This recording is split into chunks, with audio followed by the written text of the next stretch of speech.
What's up, everybody? Welcome to another episode of the Entrepreneurship Sucks podcast. Today's guest is Shaun Brandt. Listen, most websites don't have a traffic problem. They have a conversion problem. And today's guest is the co-founder of Oddit, where they've helped over 10,000 brands turn more clicks into customers through smarter user experience design. With 20 years of entrepreneurship behind him, he's seen what actually moves the needle and what's just noise. If your site isn't converting the way it should, I'd stick around. This conversation is going to expose exactly why. Shaun, thank you so much for being here, man. I'm looking forward to this. How are you feeling today? Good, man. Yeah, it's the end of the week, long weekends. I can't complain. The kids are going on a trip this week. I might even get some alone time this weekend. Yeah, it's going to be good. Nice. I love it. All right. Well, I like to kind of start every episode off the same way, man. The title of the podcast is kind of, kind of a hook and polarizing. So I always like to hear what entrepreneurship sucks means to you. Good question. I mean, I have this conversation a lot with new founders, especially, where a lot of people look at entrepreneurship like, man, it'd be so sexy and just so free to work for yourself. And, I haven't worked for someone else since I was a bartender in college. And I think, yeah, some of the time it can be freeing and more flexible, but most of the time it's extremely limiting, and it's you're never off. You know what I mean? As an entrepreneur, you don't get to clock out at 5 and just turn off, especially with how devices have evolved, how access to information has evolved. It becomes almost impossible to turn off because everything can happen in the moment, right? If a customer emails me at 11 p.m. being like, hey, I'm ready to move forward, I can literally do everything within my phone to get them the proposal, the contract, the payment link. And so there's no reason for me to wait till 9 a.m, right? Why wouldn't I do it now? And so access to information and access to technology has just made it even harder for entrepreneurs to turn off. Mm-hmm. And so I think the desire to work for yourself is definitely something I get. It's why I do it. But for me, in my experience, there's just as many days where I wish I worked for someone else as the days where I'm like, fuck, I love running my own company. Yep. And it's one of those things you really it has to be part of your DNA where you almost thrive on that constant pain and stress, because it is constant. It doesn't really turn off. Even when things are going well, you're just thinking of, okay, well, how can it be? Yeah. And, we're conditioned. I mean, I think you and I are probably around the same age. We're conditioned. I look at some of the, I run the Nashville chapter of a global mastermind. And, so I look at some of like the OG entrepreneurs, and they just turn it off. They're not conditioned to be so, connected, right?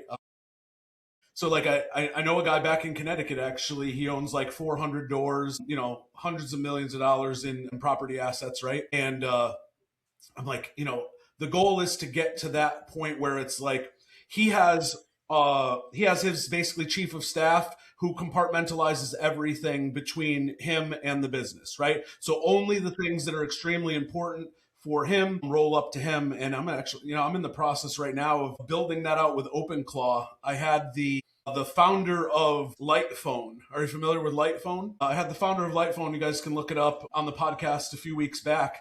And it's very minimalized, right?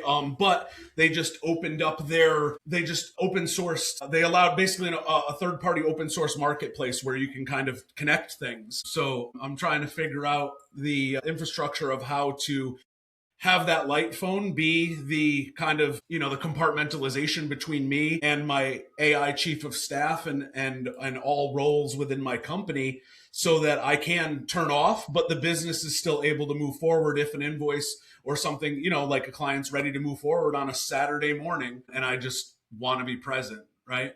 So I think we're at a good place where guys like us who are conditioned to live and breathe it can finally start to get some true work-life balance, which has kind of been a joke for our generation. Yeah, and I just looked up Lightphone. I think it's brilliant. But yeah, it becomes tougher and tougher, and it's even now, like I just turned 40.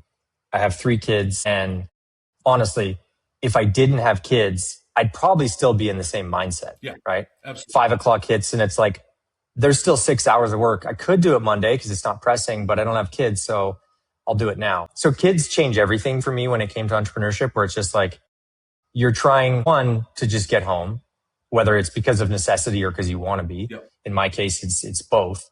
But there's also that factor of like, I kind of want something simpler like light phone because I've spent so long being conditioned to always be checking that I see my kids mimic that behavior, and it pisses me off a lot, and it's all my fault. And I can't get mad at them for wanting their phone or their device when I don't get off the fucking device. You know what I mean? So you're also trying to find that balance of like, okay, well, I got to provide and make sure the business is profitable so that I have a job. But at the same time, I don't want that for, I think a lot of kids like my son is older, and, you know, some of his friends are up before school at 5 a.m. playing video games. And I'm just like, what? I don't get it at all. I'm like, how are these parents not in crippling guilt? And for me as an entrepreneur, I'm like, you really have to find that balance of just how do you not only turn it off for yourself, but just like turn it off so you can actually give your kids proper attention, not like looking at them and then looking back. You know what I mean? Yep. Yeah. My son is 17, and I'm extremely grateful that when I was 28, I think 27, I decided to start an entrepreneurial journey, and he was 3, right? So for me, it's like I look back and I look at all the other kids of his age, and then I look at him and I'm like, thank God I made this decision, right? And it may have not been easy at times, but like I look at the young man that he is, I look at how disciplined he is, I look at especially with technology. And he just went and hung out with some girls at their pool the other day, and I picked him up. He's like, you can come and get me. It was kind of early. And he's like, I was bored, man. He's like, they're screenagers. And that's what he calls them. And he's like, you know, when I hang out with people, I want to be present. I want to talk. He's like, I want to hang out. Like, I want to get to know people. We just moved here. He's like, I don't want to do TikTok videos and shit. He's like, this is lame. I'm out. Yeah. So no, I can't. I can't handle it. I mean, me personally, I have Twitter because it's part of our work, but like no other social media. I try because we travel a lot as a family, and I'm just like, sure, my wife wants to share things here and there, but I'm like, just get off the fucking phone. Can we just enjoy the view with our kids? Do we really need to be letting everyone know what we're seeing so that they can try and try and make them jealous? Like, I don't care about any of that stuff. The less I post. Yeah, exactly. It's usually the people that are trying to fake success that are the ones that are really striving to constantly be on it. But yeah, like I said, it's one of those constant battles, and I think especially with the devices, it's become harder and harder, but something that unfortunately we're just going to struggle with for the next decade, no question. Yeah, absolutely. So let's go back, man. Like I'd love to like start at the beginning. I think you mentioned you're from Canada, right? So like tell me about your upbringing, and then like I like to kind of get into your story. Like where did you first catch the entrepreneurial bug, stuff like that. Yeah. I grew up in southern Alberta, kind of like a larger town, small city kind of thing, which is kind of, if anyone's not familiar with Canada's geography, it's just above Montana. Mm-hmm. So we were probably an hour from the Montana border, and grew up doing, all the things that you dream of being as a kid, right? I want to be an astronaut. I want to be an architect, like all these buzzy occupations that you want to be. But both my grandfathers and my dad were entrepreneurs. Over the course of my childhood, my dad kind of went in and out of having jobs and running his own businesses, or doing both. Both my grandfathers had very successful businesses. And so I just kind of came from that, always having that influence of like, this is what it takes to work for yourself. And just seeing them in that era where there wasn't a single cell phone, you actually saw the hustle. You know what I mean? You didn't just see them staring at a device and they could be on Instagram or they could be writing a proposal. It was like they were either physically working or they weren't. Yep. And so I think in our generation, that influence was way more evident to kids. Whereas like exact same scenario with my son, I could be sitting on my phone working my ass off, but he doesn't know I'm not sitting on Twitter. So like his perception of it isn't necessarily that, oh, dad's working. And so it's a little bit different, I think. Yeah. And I think growing up around that, and thankfully I was surrounded by people that had successful businesses. So it was something that I was like, oh, these two people don't look super stressed all the time. They look like they have nice things and they look like they're enjoying their family. And so it was influential in a positive way. But it never really occurred to me until university that it's like, oh, that's something I could do or I should do. Once I got into university, I kind of made the pivot of like, okay, I'm going to switch my major and go into business school with no real plan of what I was going to do. I knew that I was super creative and I had lots of ideas, but no real like, I want to start X. And so just throughout that process of being in business school, surrounded by like-minded people, stumbled into a few, small startups where you're having beers and talking with buddies and something comes up. In university, started a few companies that didn't really go anywhere, but they got me into that mindset and taught me a lot about just speaking. I mean, one of the biggest things with being an entrepreneur is you constantly have to be on, right? You very rarely want to be in a conversation with someone where you're selling them something or convincing them that you're the right person for something and stutter or hesitate or make it not feel like you're confident in what you're saying. And so I think while I probably couldn't tell you one single thing that I learned from university from a book or from a teacher where it's like, oh, that impacted me, being in that ecosystem where you got to get up and explain a business plan in front of 60 kids and convince them of why you should get a good mark, that does have a great impact on some of the things that I do today, right? Where I can get on this podcast with no prep and talk confidently. That's not because I'm wired differently. It's just I have a ton of experience with it. Part of that is university and part of that is other facets of my life. But I think in school, that was kind of the main thing is you learn to, bullshit's probably the easiest way to say it, but you learn to just speak constantly without ever wavering, right? Even if I know I'm wrong in the moment when I'm talking to you or whoever, the way that you deliver it is 99% of the believability, not the actual ethical bullshitting. Yeah, it's very little to do with whether I'm right or not, right? And that's part of what Oddit's been built on is just brutal honesty. And our customers kind of have that understanding that Shaun's going to say stuff and he might be right or you might be wrong, but fuck, does it sound right? You know what I mean? And that's every business. That's what you're trying to convince them, right? Is that the right combine for my field?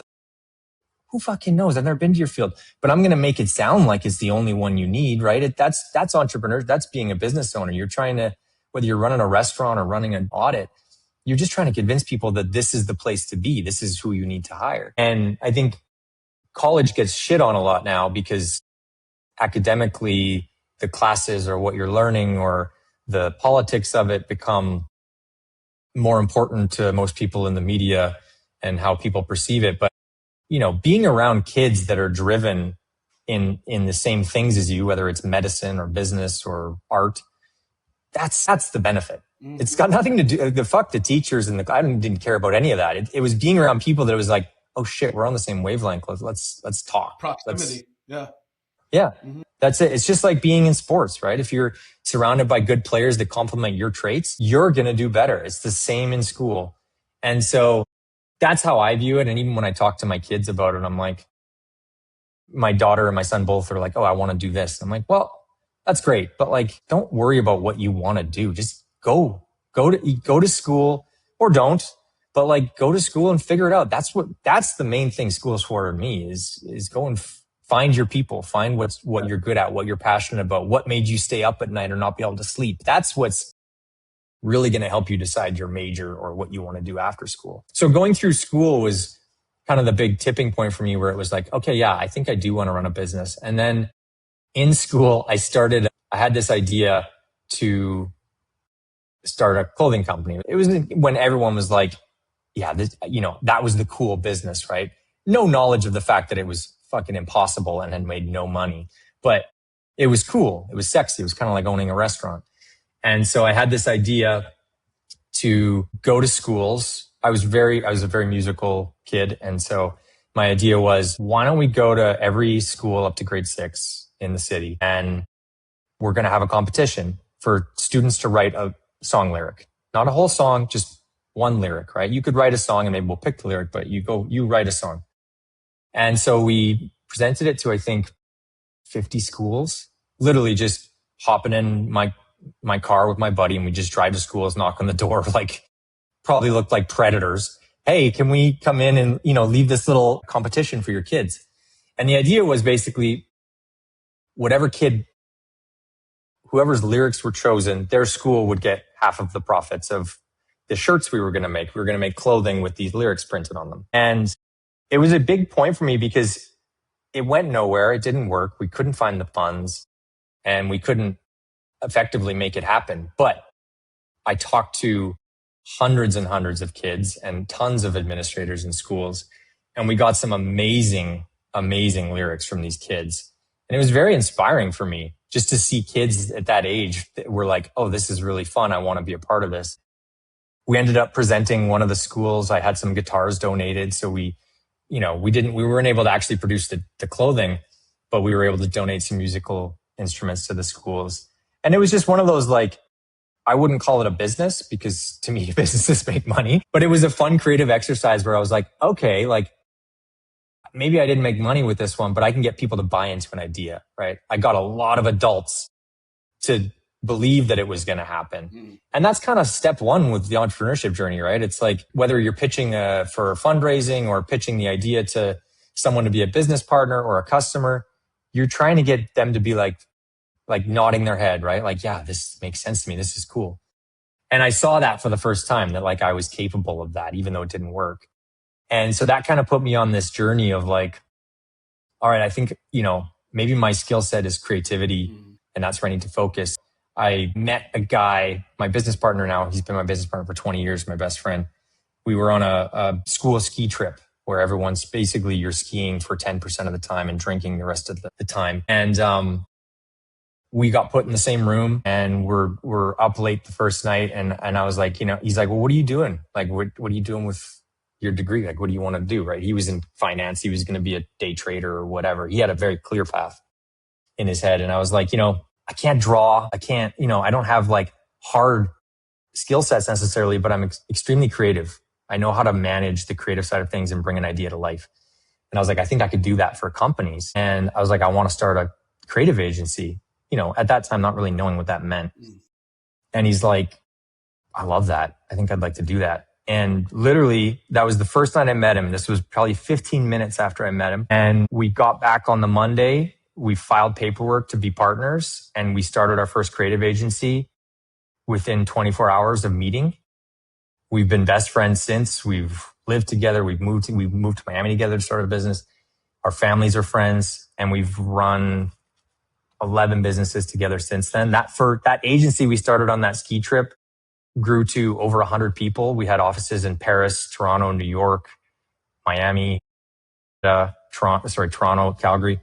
And we exited that in 2018. And so I think, maybe that was luck. Maybe it was just finding the right ear at the right time and the right person to push you when you push them. That first foray into just like seeing someone just fully put their guard down and be like, this guy, maybe he doesn't know what he's talking about, but I believe in it. You know what I mean? And so to buy in that quick, it was just super motivating. You know what I mean? Whether or not he was going to be a flop or not, you know what I mean? I didn't know that. He could have been a total flake and stolen all the money that we put into the company. But it was one of those things where it was just, he saw it initially and I got lucky that it was a good person.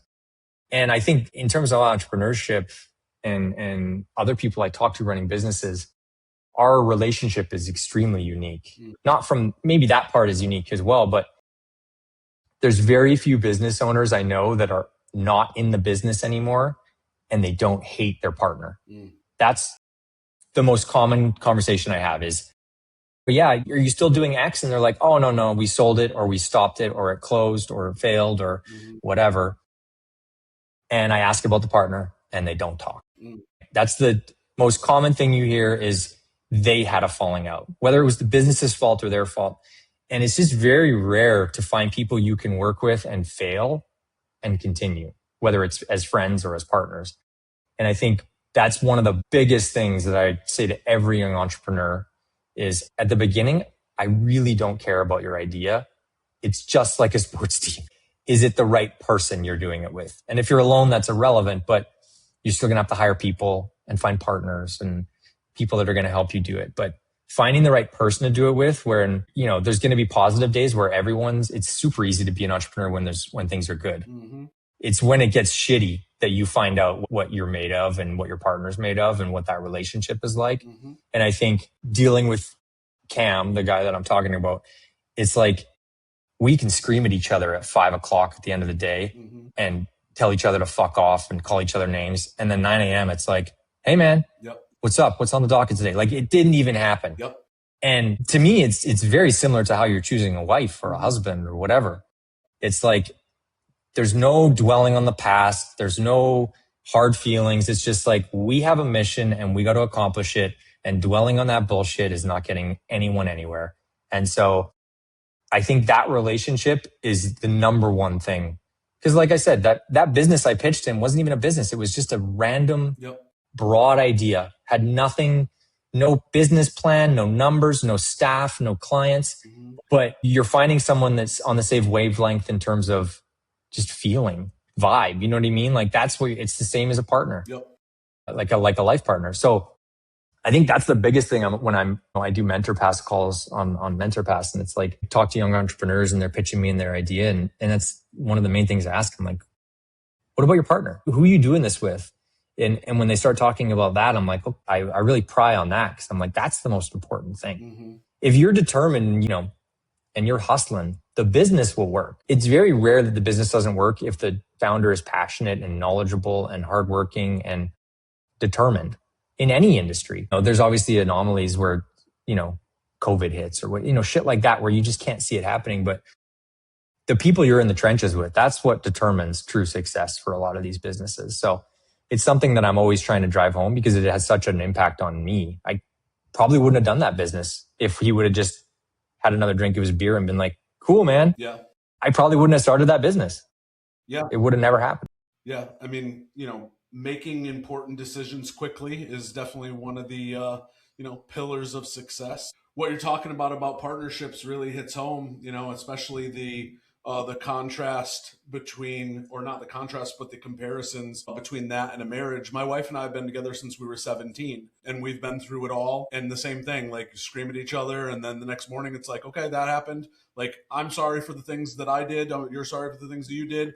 We still agree to disagree. We may not see eye to eye, but the mission is we're moving forward. And, the guy I started this podcast with and my business with 3 years ago, when we had our, when we got to a place where it was like yelling at each other and really not seeing eye to eye, and I'm ready to move forward. And it's like, yeah, that was yesterday, dude. Like, what are we doing? And I don't know, maybe I should have saw the writing on the wall. He was 23 and already been divorced. But, I didn't think that the last argument that we had, where I was just holding him accountable for shit that he knew was his fault anyway. And we've been through it, 25 times over the past couple of years in similar scenarios. I didn't know that was going to be the end. I was the last person to find out that we were done. It's just like email dissolution of partnership. And it's like, really? Over that? Like, of all the times that we've held a mirror up to each other and held each other accountable for our bullshit as brothers, as business partners, so on. And it's like, that's it? Okay. Yeah. And I mean, you learn, it's especially in business, you just learn so much about how to manage people and how to manage expectation and deal with those scenarios. And it's helped it's helped me in the marriage, right? Where my wife isn't an entrepreneur. I mean, she has been before, but she's maybe not the same DNA as me in terms of it's just like, it's the only thing I can do. Yeah. Life of an entrepreneur is its own DNA. Yeah. And so there's certain things that we fight about where I'm like, that's not a fight. This is just, we're voicing exactly what's on the table. This is not a fight. This is just like, I literally have already moved on in my head, even though we haven't even finished the fight, because I know we just got to get through it for you. And so there's that bit of a difference. But like, yeah, it's the other thing I've learned with choosing partners or even employees is just like, just generally after the age of 18, people don't really change. Like, maybe they change what they like or who they're dating, but like the innate features of just like someone that's always been a thief or someone that's kind of, the person that'll just write an email to just dissolve a partnership. Like, those are just key characteristics of a person's personality. That's just, those very, very rarely are something that they change. You know what I mean? And so doing your research, your own little PI on things can help a lot. And well, we ran a 7-figure sales team together for a good 2 years before we went into business together. It was actually, like that company was going under as we were building what we were going to launch it was going to be a partnership with that company. And then when that company went under, we're just like, okay, well, this is the path we're already on. Let's just continue it and be partners and run it ourselves. Yeah. And, but yeah, like I said, the whole helping him through his divorce during the time we were running that sales team, it felt more like a bonding thing and helping him grow through maybe, a learning experience rather than like, that's just who he is. I didn't anticipate that being the second victim or however many victims of that same behavior. Yeah. Yeah. Yeah. It's funny when I first started out, I kind of got that sense for whatever reason, whether it was me just being smart about it or just pure luck, but I got the sense that it was probably more important to have partners that I trusted than partners that were talented. And that's always not the case, not always the case, but like I remember vividly, I was 20 and I was starting a different business and I called my best childhood friend. He's a teacher. He's never done business before, doesn't even have a single bone in his body that's that mindset. But I was just looking for someone I trust. You know what I mean? I was like, you don't have to quit your job.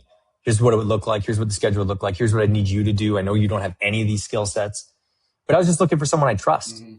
And it didn't work out. He said no, but like, it made me sit back being like, okay, well, it's a very clear mandate that I'm trying to set of like, that's more important than the actual talent. Because, I can teach him everything he needs to know, or other people can, or YouTube can. All that shit you can learn. Pretty much anything. So the trust factor is, and something where when someone's taking a swing at you and they're going to catch the punch before you even see it, that's the person I want in my corner in business, not someone that's, top of their class and got a great CV. I don't give a fuck about any of that. We have 20 employees at Oddit. I haven't looked at a single CV, not one. Same with my last aid. I don't care who you worked for, just talk to me. I want to understand who you are, because all that other shit we can teach. That's the easy part. Yeah. So, I mean, you're still partners to this day, but you ran that company for a while. It sounds like you said exited in 2018, right? And yeah, so 8 years. Is that when you started Oddit? Yeah, it was, we sold it. We took a few years off and did private consulting. So we had a lot of larger customers at that agency where we had personal relationships where they're like, oh, you're leaving? Do you want to still work? Like, we're going to keep the contract with them, but can you private consult? So I did that for a few years. I opened 2 restaurants. Didn't work. Luckily didn't totally destroy my life, but didn't work. Did a few other, had my hands in a ton of stuff, but mostly just kind of both found our own way. We did projects together during that gap. And then right before COVID, about 6 months before COVID, a guy locally here reached out and he was doing paid marketing. Really brilliant guy. And he was just a solo shop, very quiet guy. Didn't have that entrepreneurship bone from like I want to be in front of people and talk to people. It was more like, I've got the talent, but I don't want to do that shit. Mm-hmm. And so he reached out to Cam and I and said, hey, I think I've got something here. People love what I do. I know I can scale it because I'm turning down customers every day, but I don't know how to scale it. So you guys have done that. I've heard of you guys and, maybe we've met once in an event, but would you guys want to help me scale it? So we met him and took it on as kind of a consulting thing. Mm-hmm. Just to kind of help coach him of like, here's how you hire and here's how you decide, filter through the crap and here's how you invoice, more seamlessly in terms and just all the basic agency shit. Just hearing the clients talk, I was like, okay, yeah, this guy does have something special where customers are like obsessed with him. Yeah. And so we switched that from being, advisors to being a part of the business. And we said, look, we'll scale this, but we want equity. And so we pitched them on it, agreed to it, and we scaled it from $25K a month to $300 a month in 18 months. It was a whirlwind, and probably too aggressive, at least for the size of the company we were. I'm sorry. So no, that. 1 second. Somebody's at my door. I apologize. Hold on 1 second. You're good. Sorry about that. You're good. So yeah, we scaled it pretty aggressively. And in that process, the agency we had run before that we exited, all we really did was we worked with really complex user journeys and simplified them. That was the entire goal. So our biggest clients were like big banks, airlines. Amex was our biggest client. And they just have really, really fucking boring user journeys that are really complex and really, you're not trying to excite people. You're trying to just delete boredom from the path and make it less painful. And that's what we became known for. But in the course of doing that with these huge brands where you'd be designing one app flow for a year, you learn a lot. And we saw where all of the gaps were in customer journeys and where people fell off and why they fell off and why they got bored. And so we were running this paid agency with this guy and scaled it really fast. And we just kept seeing all these brands driving, some of our clients were spending up to $1 million a month in paid marketing. And then they were spending like 10 grand a year on their website. And as someone who'd never done marketing, only, website UX, it just kind of blew my mind. I was like, it doesn't make sense to me to spend that much money on click 1 and that little money on clicks. Most website clicks 2 through 8, 2 through 10. The numbers just didn't line up. Yep. So we started doing UX audits for all of our customers in the paid agency, and all of their metrics started going up after we fixed all of these little things. We were like, okay, maybe this is something. Come to find out, it was called, what we were doing, people called CRO, conversion optimization. But conversion optimization was all around data. And we didn't look at any data, not a single thing. We just looked at the UX. We just looked at the experience and said, why is this here? Like, this doesn't make any sense. You're just blocking them. We were kind of like, okay, well, maybe we've got a different spin on CRO because we're not looking at data. We don't understand the data. We've never done it. So not only is it not fit into our process, but it's also not something we understand. We're like, okay, well, let's try it. Let's try this process of running these audits as a product. And so we spun up the name Oddit. We spun up the brand and the first website in a weekend, and we launched it and we published it. And I don't think we sold one for 3 months. And eventually we just started cold outreaching to Twitter personalities and said, hey, we'll do one of these free. You just got to tweet about it. And a few really big ones got back to us. Nick Sharma being one, who's like a D2C guy. And he started sharing the report with everyone. And it just kind of snowballed. And we started getting a ton of inquiries and people really loved them. And we got a lot of pushback because in the CRO space, where it was just a bunch of CRO agencies charging $10K a month to look at your data and run 3 tests, we were charging $2K to look at no data. And when the report was delivered, we just said, fuck off. We have nothing else for you. That's it. And so it was very unorthodox in that space. As small of a space as that was, it was just very weird for people. And so we got lots of pushback that we weren't looking at data, but the results just kind of spoke for themselves. Like, we've done 10,000 of them now, and I've issued 7 refunds because the site didn't increase conversion, which is a pretty high success rate for not looking at data. Yeah. You look at the refund rate for the CRO agencies. When we were running 100,000 visitors a month on Shopify back in like 2017, 2018, a friend of mine was like, hey, I'm working with these CRO guys. I can increase your conversions. Paid him 12 grand, revamped the website, conversions cut in half. I told him to fuck off. Yeah.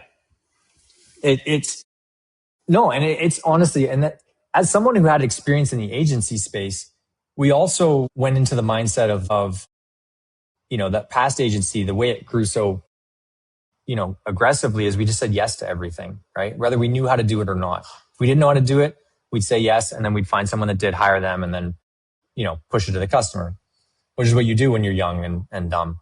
But I think one thing with Oddit, when we started it, it was like, we've already been through all that. I don't want to sit on Zoom calls all day. I don't want to pitch. I don't want to explain my work. And so the premise of delivering it all in a report was not because it was better for the customer. It's because we didn't want to get on a call and explain our work. We wanted the report to do it. And in that past agency, one of the main things we saw was you get through a month of work and then you set up a call to present the design. And there's a marketing person on the call and maybe a brand person. And then usually 2 to 3 people that had never even fucking heard of the project. Mm-hmm. And of course, they've got the most opinions of anyone, even though they have no background. And it was just the worst part of the job. And so with the report, it's like, I'm not going to talk to you. You know what? I will talk to you if everyone that I'm going to talk to has read the report. Yep. Because if you're all on the same page and we're explaining the rationale of why a button changed or why copy changed or whatever, there's very few times that they come back and they're like, well, I don't agree with you, because we explain it in such a common sense way that it's really hard to argue with. So that was very intentional on our side and selfish for us, where we were just like, the report is for us. Yeah, I mean, the customers loved it, but it was because we didn't want to deal with them and I didn't want phone calls. And it worked out really well in that sense, where the customer also loved it. So it was good. But yeah, once it really took off, it was just became a question of, okay, well, how do we scale it? How do we reduce costs? How do we deliver the same output while reducing costs? Is there any MRR structure or? Believe it or not, to 5 years in, it's 100% word of mouth. Every month starts at zero and it's just cold. It's the most stressful fucking business, because it's just like start of the month, $0. It's like, all right, we got to hit our nut again. Yeah.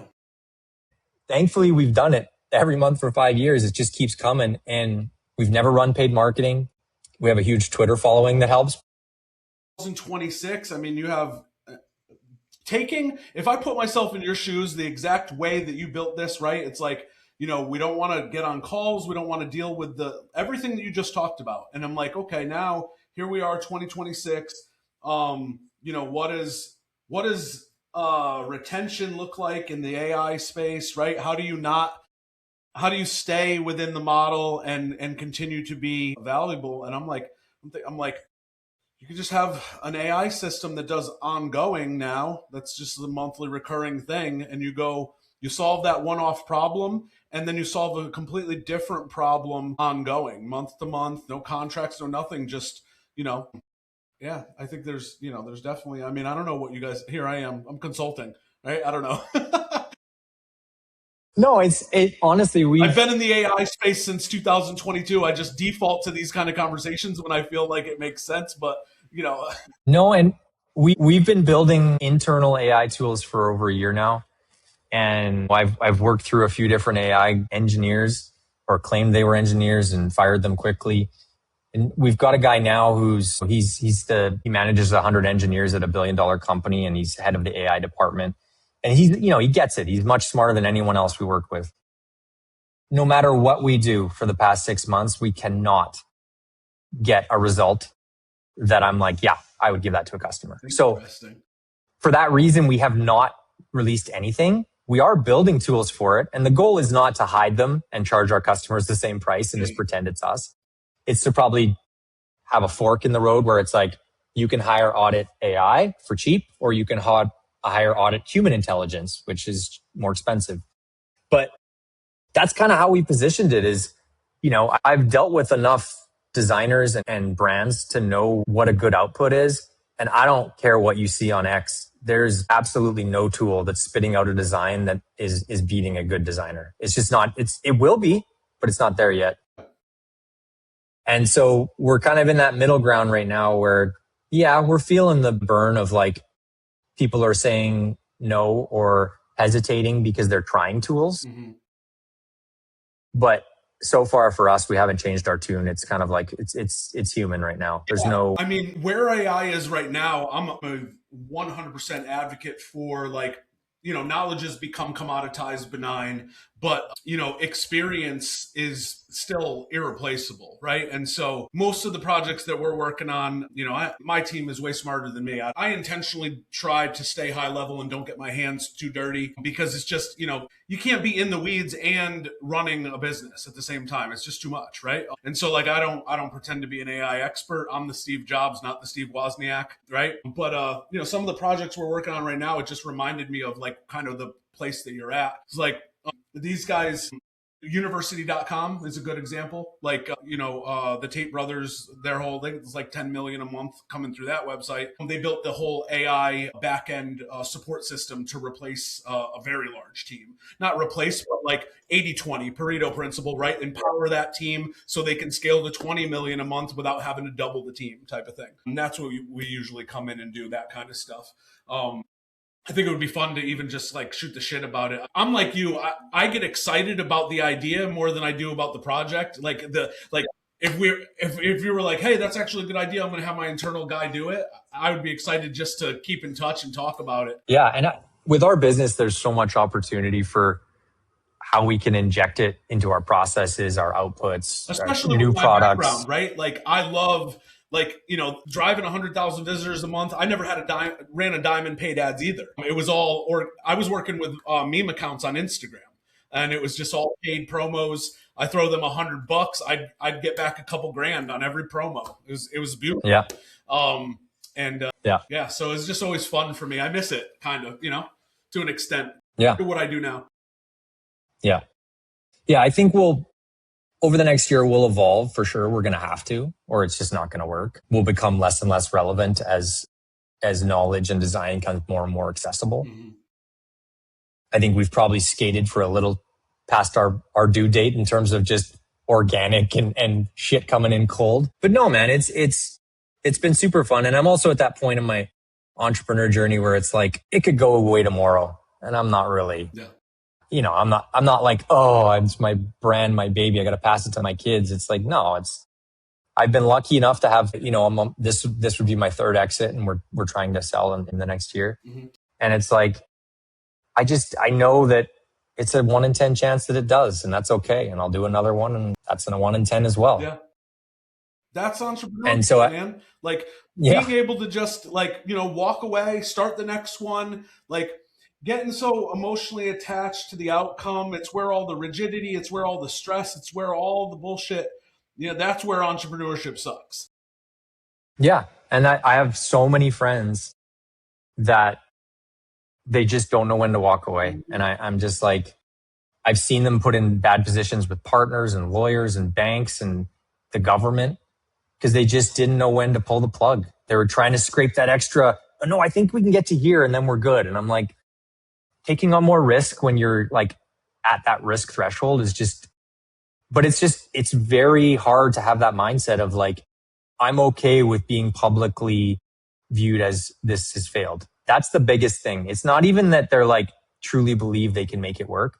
Most of the people, even friends of mine that I talk to that are in business and maybe it's not working, whether they say it or not, their biggest fear, it's that Instagram fear. They don't want people to see that it's not perfect, that it did fail, right? And that's why every time you see a business that's closed the store online or closed their restaurant, it's always someone else's fault, right?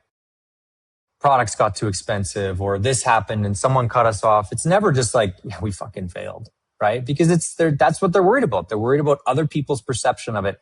And when you let that shit bleed in, it's fucking toxic. Yeah. Yeah. Ego's a hell of a drug, man. Yeah.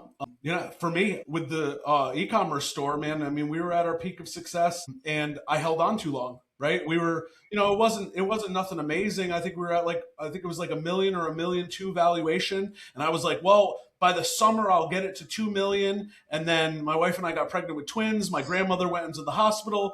COVID came around. Fashion Nova was copying my products and my ads. I'm like, well, I fucked up. I should have fucking taken the exit. And it's like, it's whatever, man. Like I just moved on. I was like, what the fuck am I going to do now? And I went back to sales for a little while. And then I got into AI a few years later, and started my next business, but I mean, love the game for me, man. Yeah. And that's the thing though, is like people, again, same, just like sports, again, not to use that reference again, but it's like those low moments where you're willing to take, the negativity and take the ego hit. I mean, Michael Jordan fucking sucked at baseball. Yeah. Yeah, that's when it gets better. that's where you build character. Literally happened to me 2 years ago. I had a buddy, and I never do this. I never take equity in exchange for work, but I did. It was a buddy. He was starting a hair care product line, and I did the packaging and the branding and some consulting in exchange for equity. 2 years in, they found money, just local guys with too much money and, just big egos, the type of guy that's just like, I'm going to burn money just because I want to own a bar, that type of guy.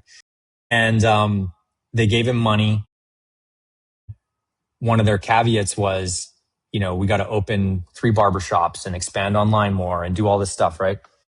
And as soon as they did all that and they started spending, they probably put in $750 maybe. It got to a point where I could see the writing on the wall. Like, this isn't it. The strategy's not there. I wasn't involved enough. And so as they're scaling and doing better, I said, hey, I want out. And I remember they were so offended. Like, what do you mean you don't believe in this? This is a rocket ship. Like, are you fucking nuts? And they all, except my friend, deleted my number, blocked me. They were so mad that I wanted out, that I didn't believe in them. Is my fucking idea, but I didn't believe in them. So anyways, I negotiated and I was like, look, I don't even fucking care about the money. Just get me off the deck, get me off the cap table. I want to make sure that my name or my business isn't tied to any personal guarantees, all that shit. That's all I want. Yeah, I'm not the band on the fucking Titanic. Just let me off. Exactly. Give me a rap. Just let me off. And so they're just like, yeah, fuck yeah, get off, man. Great. This is a rocket ship. We'll take the equity. And so I got $5,000 out of them, got out of all the contracts. Wow, I had no you made legal. off like a bandit, huh? Yeah. Hey guys, the Entrepreneurship Sucks podcast is growing, and we have our first official sponsor, LeadFi. And instead of trying to tell you what LeadFi does and how much we love it, we actually just brought the owner of LeadFi here, Douglas James, to explain it to you. LeadFi helps business owners identify exactly who is financially capable in their funnel in real time. We deliver crucial credit and financial information to include their exact credit score, exactly how much money they can spend on their credit cards, their annual income, as well as their debt to income ratio. We also have underwriting algorithms where we will underwrite exactly how much more money we can help raise for them in business funding. And we deliver all this data to you in real time into your CRM using just name, email, and phone number. This data allows you to also target higher end, high quality leads on Meta and Google, allowing your sales team to focus on high value prospects instead of wasting time on people that are not financially capable. So if you have a high ticket offer, if you are on a sales team, if you're a closer, if you're a setter, get this in front of whoever the decision maker is if you like making money, because you will be able to have a stacked calendar and only be getting on sales calls with people that can afford your offer. No more tire kickers, no more people being able to lie to you on sales calls and tell you they can't afford it, smoke screen objections, none of that. Scale your offer with LeadFi today. And fast forward 12 months, all locations closed, the website's turned off, 500K in debt to the government, all personally guaranteed. And they're in legal battles that, they're still in legal battles. And only one of them came to me and was like, fuck, you were right. You were right. You're the only one that made money on this. And it's like, yeah, you can, even in success, you can see, when something's not right. And for me in that scenario, it was the people. You could see that decisions were being driven by greed. And that is a very, very low success rate. When they're driven by passion or customer necessity or trends, I can get on board. But when it's driven by greed and vanity, no, that never fucking works. I'm 10% equity owner, and I don't even think I ever signed the paperwork. So maybe I'm not. I don't know. This guy, I was kind of like a big brother to him, and he's now that I don't speak to him much anymore. He circumvented me. He referred a client to me just so he could make the referral money, but then jumped in and took the referral money in advance and fucked up the whole deal. I'm like, what are you doing? He's like, oh, my girlfriend, the fucking rent. I'm like, you're out of your mind. I'm like, whatever, dude. I'm like, I'll happily pay you $6,000 to fucking show me who you are. Fuck off. Right. And now it's like the company is like, he's like doing this yacht party I just saw on Facebook and shit. Like, he's just fucking like, is like Wolf of Wall Street, Bernie Madoff. He's a grifter. Yeah. He's just fucking service, whatever. I don't know, dude. But some of those situations, it's like, I will gladly pay you to fuck off. And I just got off a call. I told you I'm the Nashville chapter captain of a global mastermind. So it's called Speakeasy Mastermind. And I moved to Nashville, area a little less than a year ago to right before I got the email as I was moving, like, right, it was wild about the partnership agreement, right? So I get down here and I'm like, I don't know anybody. I start the mastermind on my own. He was born and raised down here. He lives 4 minutes down the road from me. I haven't seen him in 10 months. But damn, I forgot what I was trying to the story I was trying to tell you. But the guy. So I hopped on a call with a guy today from that mastermind who's new, and he just did a JV launch with a partner, and the guy ended up just dicking him out of $3 million for the past 3 months worth of work, and I'm like, all right, here's who I can get you connected with to try to help get it sorted. I'm like, I wouldn't even bother pursuing it. I'd just let somebody else go after the money and then just keep going. Like stay in positive momentum, stay in like high vibration. Don't let that shit, like he's losing sleep over it and everything. Like he's really successful. It's not going to make or break him. It's just more of like, personally it bothers him. It's like, when you consistently do business in good faith and then one of those, one of the wolf from Pinocchio comes around or whatever those fucking characters are with their cigars and shit, and they're like telling you everything you want to hear at the right time. And it's like, I can smell them coming a mile away at this point, but it's just ridiculous, man. There's a whole generation of people that were raised off the movie, what's the movie with Charlie Sheen? Is it Wall Street? Like just that whole, like, you got to be a shark. You got to fucking just grind people into the ground to be successful. It's gross. Yeah. There's definitely people that succeed that way. It's just not for me. Yeah. I'm definitely I don't want to say the word shark, but like I'm definitely aggressive in terms of just like my decision-making patterns, right? Like tolerate, like you said, there's a lot, tolerate a lot, get a little type of, Yeah, like there's, like you said, you were a fast decision maker and your partner wasn't. You got to be around people that are just like, when you smell it, you deal with it in that moment. I don't like to dwell on things or sit on things, or if I think through them too much, I'm going to likely make a different decision. And usually your gut is right. Yep. So I'm aggressive in that sense, but also very fair. Yeah. Yeah. So, I mean, with right now, 2026, with everything that's going on, I know that we've talked a little bit about it. What can people be excited about from you guys? Like, I know you mentioned you do have an amazing AI guy with a great team.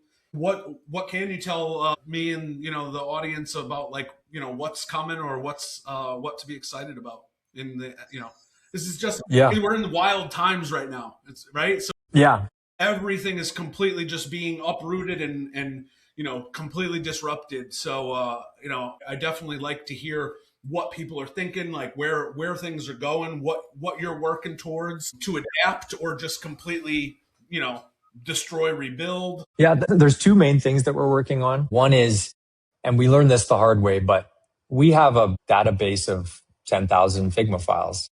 Mm-hmm. All of them, at least in our opinion, optimized for conversion. And so that data set is probably our biggest asset in terms of AI, obviously.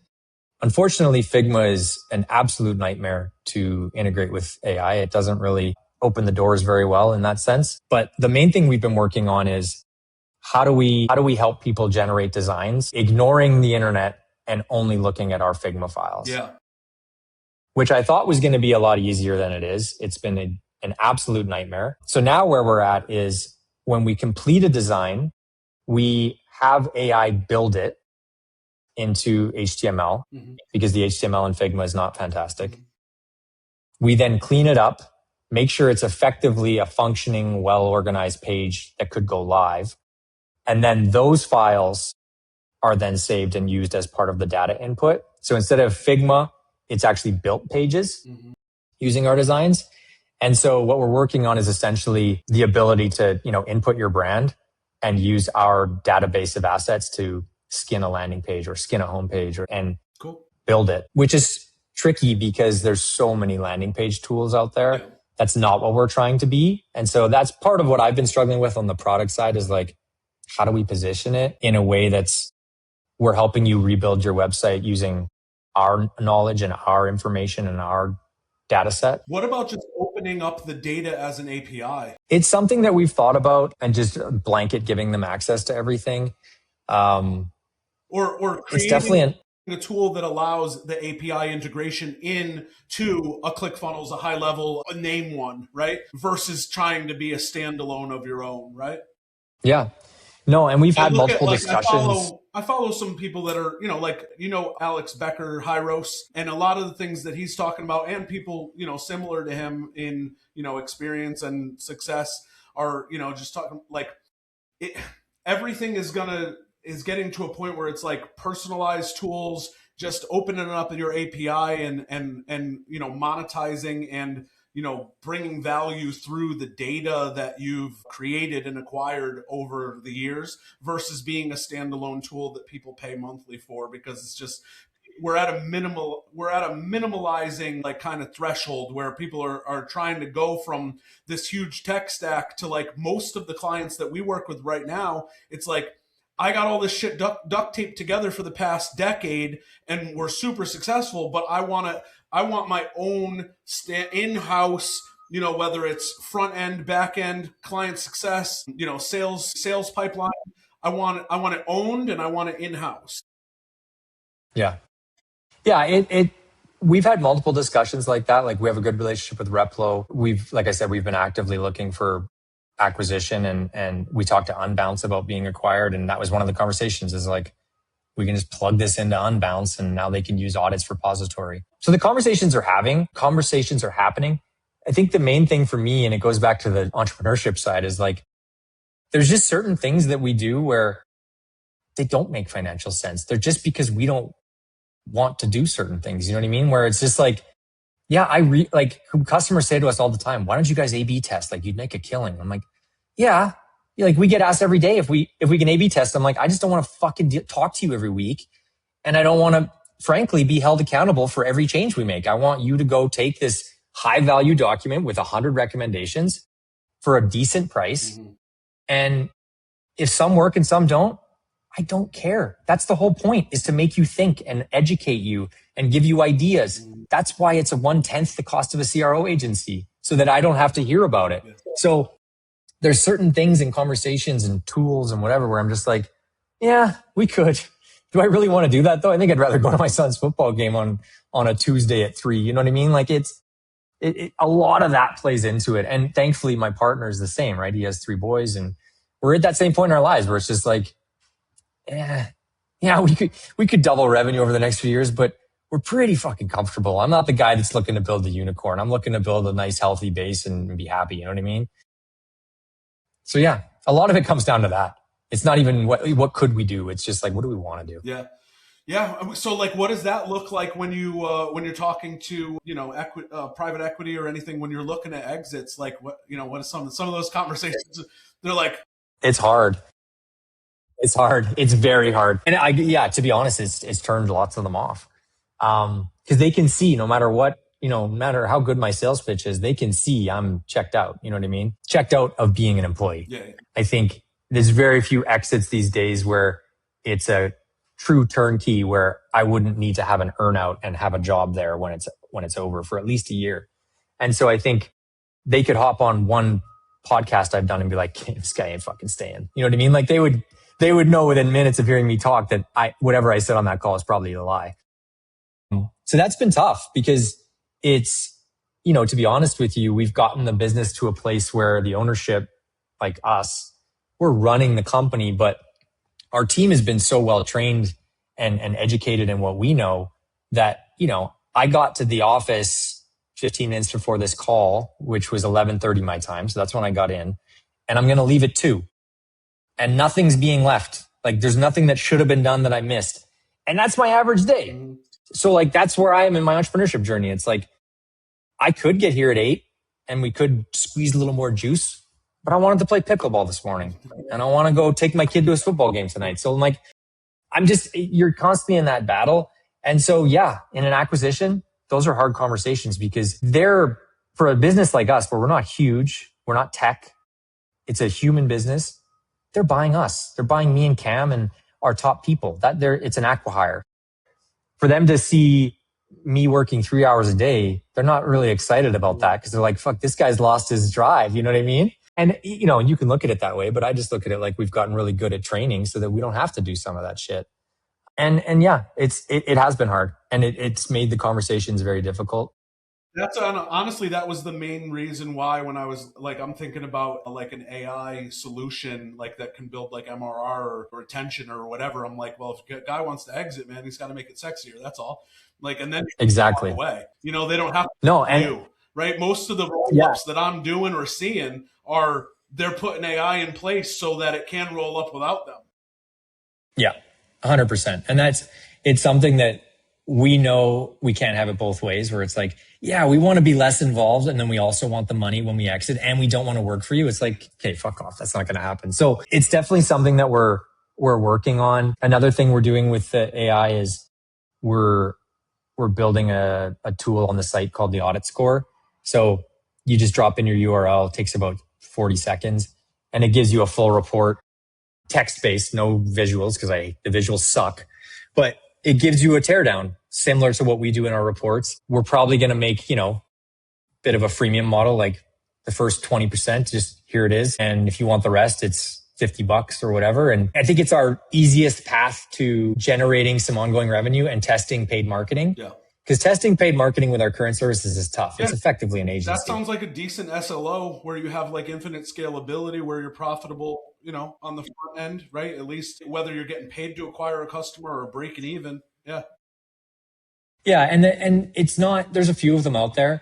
The difference being ours is built off of our knowledge base and yeah. And so it's trained on literally my way of thinking, essentially, plus that.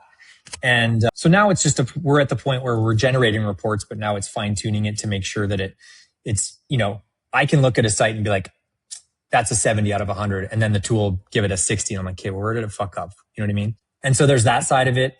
And then figuring out where's the paid side of it go. What do you get if you pay to unlock it? How do we use it as a sales tool to generate leads and calls for the other products that are more expensive? Yep. All of that stuff kind of plays into it. And then also using it as a marketing tool, right? Because if I put in any website and it says, you got to be average, you're in the apparel space, the average apparel brand that submits for an audit score is a B-, you're in the top 2% of apparel brands. That's something that they're going to want to share on Twitter or whatever. So we're trying to figure out what does that unlock to help benchmark the industry and make it more shareable. It's probably 80% done, but I think it's exciting. For us, it's just something new that we can play with and give to customers and see what the reaction is. Yeah, I love it. Cool, man. What would you do when you exit? What are you going to do? What are you going to get? Like, what's the next thing? What would you be excited to do? Or just chill for a little while until you figure it out? No, I've learned I can't chill. It probably won't be hospitality again. I learned my lesson there. Yeah, what happened there? Oh, man. We started a hip hop themed hot dog shop. Okay. Which was fucking awesome. Yeah. You're a hip hop head? And like 90s. Yeah. Yeah. It's funny. You were in Canada, and I'm like, what? I was going to ask you, what do you think about the 3 albums that Drake just dropped that nobody gives a shit about? Yeah, I didn't listen to him, put it that way. I listened to AZ's new album this morning. I saw it on the feed, 3 albums instead of 1, and I'm like, oh, that's cool. Skip. Yeah. Who gives a fuck? No, and most of the new shit I don't listen to, but Nipsey was really one of the only new ones that I was really happy with, excited about, really enjoyed. Yeah. And DaBaby has his moments. I think he's funny. Yeah, no, there's still some good shit out there. It's just few and far between. No, that one, honestly, it was one of my favorite businesses I've ever done. The branding was amazing. The marketing, we had a huge following. The shop was busy. It was actually working. It was successful. It was right across the street from the arena where the NHL team plays. So it was like, it worked. And we were talking expansion and whatever, but it was me and one guy who put in the... Is that what you said? What's that? You said it was a hip-hop themed hot dog stand? Yeah, man. I can send you pictures. It was basically, my buddy owns the building across from the NHL arena. And in the basement, there was just kind of this this concrete room. And so we built stadium like wood bleachers in it. And then it was just a order and pickup window. And it was like hip hop so loud you couldn't even hear yourself think. And you could only sit on a bleacher. And it was just like super weird hot dogs and booze milkshakes. That was the whole menu. And it was doing amazing. And we had lots of opportunity to scale it and people loved it. But it was my partner and I who both had other businesses. And the operator, we found out, was just a bad business owner, but was kind of skimming money. And when it all happened, it was like, it was a super cheap business to start. It was just happened to work. And it was like, we couldn't find an operator fast enough. And so it was like, okay, well, we can either just go out on top and just be like, hey, this was a pop-up and, do the old social post where it makes it seem like it was a positive, or we could spend the money, quit our other businesses and go in on this. And it was like, no, we can't do that. Let's just go out on top and close it. And so we've held on to the brand and everything over the years because we have lots of people interested, but it just kind of didn't work. And then the second one was a really, really nice restaurant that I spent too much money on here in the city and did very well, but neither my partner or I were chefs. And so it was always finding the chef to make sure the menu made sense. And when COVID hit, same thing. We saw our opening. It was like, I can tell, even if COVID didn't hit, this is going to be a burden in 12 months. We're good, we're profitable, but I can see it's going to go down. I can see it on the wall. And so when COVID hit, it was like, this is our opportunity. Yeah. Let's get out. Yeah. So same thing, use COVID as the excuse for why I closed. But, everyone around me knows that it wasn't going to work. You know what I mean? I'm not hiding it. But no, what's next? I think I've learned that we're, like I said, really good at creative solutions and creative consulting and that kind of thing. So maybe it is something in that space. We have so many customers that we talk to every day that are wondering how to better use AI. And those agencies are popping up everywhere. So I also look at that opportunity where I'm like, okay, well, we helped this guy do paid marketing, which I have no fucking clue what he did or how to do it. I just know how to scale people and services. How do I find that guy in that space and help him scale the same way we did with Chris? So that's an opportunity, I think. But yeah, there's nothing where I'm like, it's just waiting in the wings kind of thing. I mean, just lots of ideas. I don't know. I almost feel like we're in a fucking waiting room anyway. We're kind of in limbo, right? Where we don't even know what tomorrow, man, we could wake up and Anthropic or OpenAI releases something that just completely changes the entire landscape of the world. And what is the point of pursuing anything right now? Yeah. No, I agree. I'm still hung up on that's funny because like, I'm thinking about the relationship with hip hop and glizzies and how ridiculous the whole pause movement is now, where like I'm watching Jim Jones and Mano and Fabulous, their podcast. I saw a clip of it and they're like talking about like how bad the hip hop's relationship and just like the community's relationship with hot dogs is right now, where like you're at a cookout and you got to go like sneak a glizzy. It's like, it's bad. So it's just funny, like how well it did. And I'm sure the branding was awesome. And it's just interesting to take something. And I don't know if maybe that was your intention or what, but like hot dogs are not going anywhere. The relationship is rocky right now with the two industries that you brought together. Yeah. No, it's just one of those things. Like I said, it's like people with my type of way of thinking. It's like you look at a concrete space like that, and I'm like, okay, well, I know this guy who's amazing at making hot dogs, and then I know that the arena is sports fans who love hot dogs, and then you've got the creative side, which is, well, how do you make it more unique, right? So it's we sold custom Nikes that were branded to the brand, like in a showcase for like $300. There was a brand, there was like and that's the fun something part around it. Yeah. The creative side is everything. And that's the fun part. That's what I miss about, like, I love what I do right now. And we're great. Like, whatever, I don't know. Like, like it's gotten me into rooms that, so rapidly where like I stepped into this space and I didn't know anyone. And then next thing I'm working consulting for high level, GHL, the CRM. I'm consulting for them on their AI launch, and we're running support calls for their entire like 1.3 million user base. And it's the biggest launch in their history, and they're one of the biggest companies in the space. And 2 years prior, I wasn't even doing this, right? So like I had no relationships. So I love it. I miss the creative side of my e-commerce business, like the branding and all that stuff. So that's why I was like, so like I'm always on the lookout for projects that have that element to them so that I can, I'm the kid, like I'm a hip hop head growing up. Like, I was in middle school and I'm like, drawn brand logos on my notebooks and stuff. Like it's just part of in me, right? Yeah. So that's cool, man. That sounds like a lot of fun. No, it was. It's one of those things where I'm like, if I hadn't been,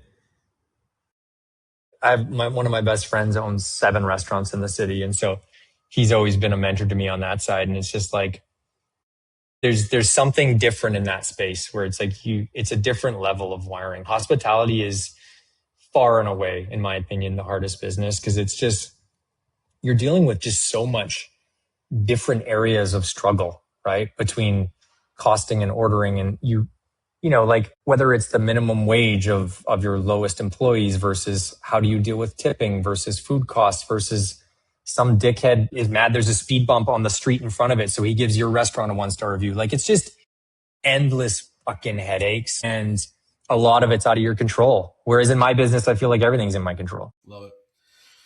All right. Well, listen, I know we're coming up on time here. So let's let people know like where to find you. We'll have all that stuff in the description and everything on all platforms. And then I like to ask people sometimes, there's usually like if you Google anybody who had any level of impact on the world, you can usually find like one quote that's like their main quote, right? So 100 years from now, somebody's Googling Shaun Brandt. What do you want that quote to be? Oh man, that's a really good question that I've never thought about, but I'd probably say something along the lines of what I was talking about earlier, and that's just go with your gut. I think too many people get caught up in the bullshit of what's the effect it's going to have on my ego if I did go with my gut because it's optically a bad decision. So I think just go with your gut. Yeah, I love it. Well, Shaun, this has been fun, man. I appreciate it. This has been an awesome interview, getting to know you, your journey, and everything. We'll cut it here. Everybody, thank you for watching.